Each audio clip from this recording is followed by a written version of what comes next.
Alright, sekarang kita nak test motor Z900.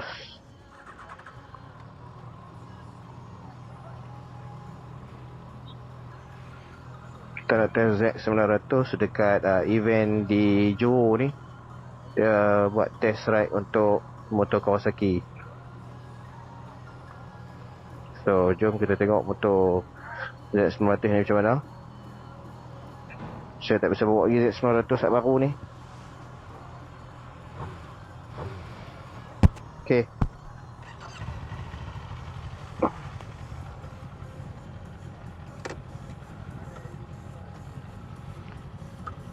Ni view untuk Z900.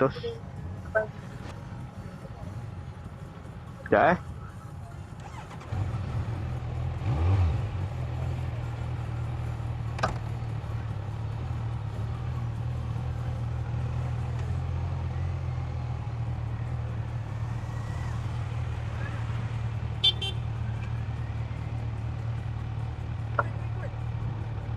Okay, jom kita test Z900. Hujan gerimis pula tengah test ni. Alright. Motor ni first saya duduk ni, apa yang saya rasa, dia ibarat macam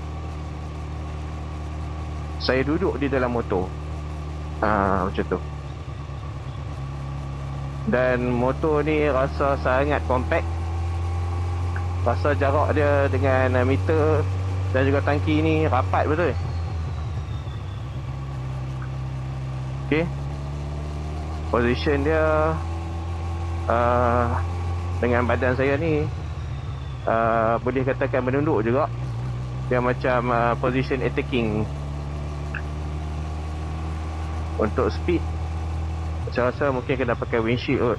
Sebab tak pakai windshield ni tak sure lah. Kemungkinan angin kuat ni. Tapi compact lah motor ni. Pasal dia punya handlebar pun nampak besar. Dan bila bawa pun rasa macam membuka lah dada ni. Bila dia pendek ni, so saya nak maneuver dia ni nampak macam agak mudah, agak lincah sikit.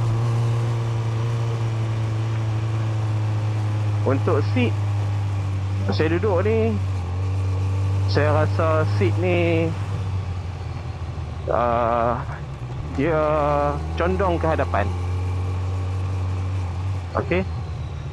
So seat ni rasa condong ke hadapan. Dia dengan tangki ni, bila saya duduk, memang saya punya paha saya ni kepit full dekat tangki ni.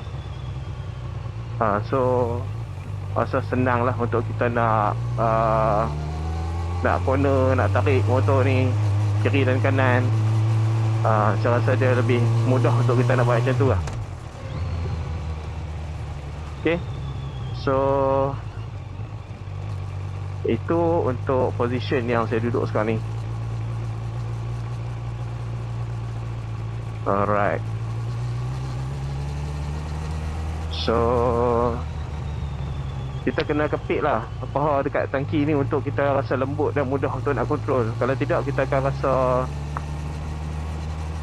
payah nak kontrol. Dia punya test ride dah short sangat lah sebab kat sini. Tapi itu adalah first impression ringkas yang saya boleh bagi untuk position motor ni. Okay.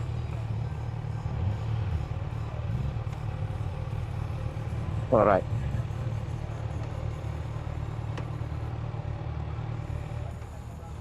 Itu dia.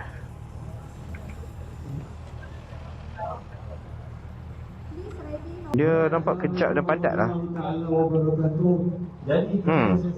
Okay. So itulah dia punya review pendek. So saya tengok macam mana. Kalau sempat untuk saya nak test motor satu lagi, saya test. Alright.